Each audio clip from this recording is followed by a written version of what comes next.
বাংলাদেশের রাজনৈতিক অঙ্গনে নতুন করে আলোচনার কেন্দ্রবিন্দুতে উঠে এসেছে রাষ্ট্রপতি মোহাম্মদ শাহাবুদ্দিনকে ঘিরে একটি গুরুত্বপূর্ণ খবর। বিভিন্ন গণমাধ্যমের প্রতিবেদনে দাবি করা হয়েছে তিনি শীঘ্রই পদত্যাগ করতে পারেন। যদিও এ বিষয়ে এখন পর্যন্ত বঙ্গভবন বা সরকারের পক্ষ থেকে কোনো আনুষ্ঠানিক ঘোষণা দেওয়া হয়নি, তবুও বিষয়টি নিয়ে রাজনৈতিক মহল, বিশ্লেষক এবং সাধারণ মানুষের মধ্যে চলছে ব্যাপক আলোচনা। প্রতিবেদনে দায়িত্বশীল সূত্রের বরাত দিয়ে বলা হয়েছে, রাষ্ট্রপতি ব্যক্তিগত ও শারীরিক কারণ দেখিয়ে দায়িত্ব ছাড়তে পারেন। একই সঙ্গে তার সম্ভাব্য উত্তরসূরি কে হতে পারেন সেটিও এখন আলোচনার অন্যতম বিষয় হয়ে উঠেছে। তবে সংশ্লিষ্ট পক্ষ থেকে কোনো নাম আনুষ্ঠানিকভাবে নিশ্চিত করা হয়নি।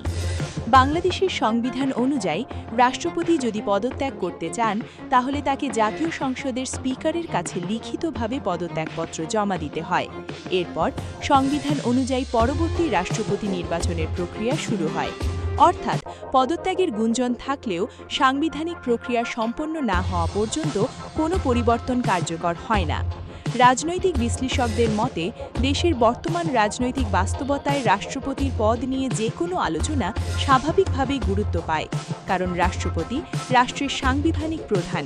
তার যে কোনো সিদ্ধান্ত বা পরিবর্তন দেশের রাজনৈতিক পরিবেশে উল্লেখযোগ্য প্রভাব ফেলতে পারে।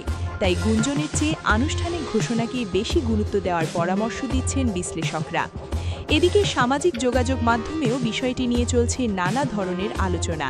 কেউ এটিকে সম্ভাব্য রাজনৈতিক পরিবর্তনের ইঙ্গিত হিসেবে দেখছেন, আবার কেউ বলছেন আনুষ্ঠানিক ঘোষণা না আসা পর্যন্ত কোনো সিদ্ধান্তে পৌঁছানো ঠিক হবে না।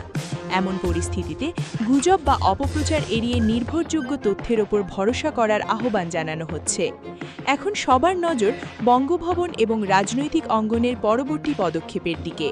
সত্যিই কি রাষ্ট্রপতি মোহাম্মদ শাহাবুদ্দিন পদত্যাগ করবেন? যদি করেন, তাহলে কে হতে পারেন বাংলাদেশের পরবর্তী রাষ্ট্রপতি? নাকি সব আলোচনা শেষ পর্যন্ত গুঞ্জন হিসেবেই থেকে যাবে? এই প্রশ্নগুলোর উত্তর মিলবে সময়ের সঙ্গে এবং সংশ্লিষ্ট কর্তৃপক্ষের আনুষ্ঠানিক ঘোষণার মাধ্যমে। এই ঘটনার সর্বশেষ আপডেট জানতে আমাদের সঙ্গেই থাকুন। নতুন কোনো সরকারি ঘোষণা বা নিশ্চিত তথ্য প্রকাশিত হলে আমরা সবার আগে তা আপনাদের কাছে তুলে ধরব।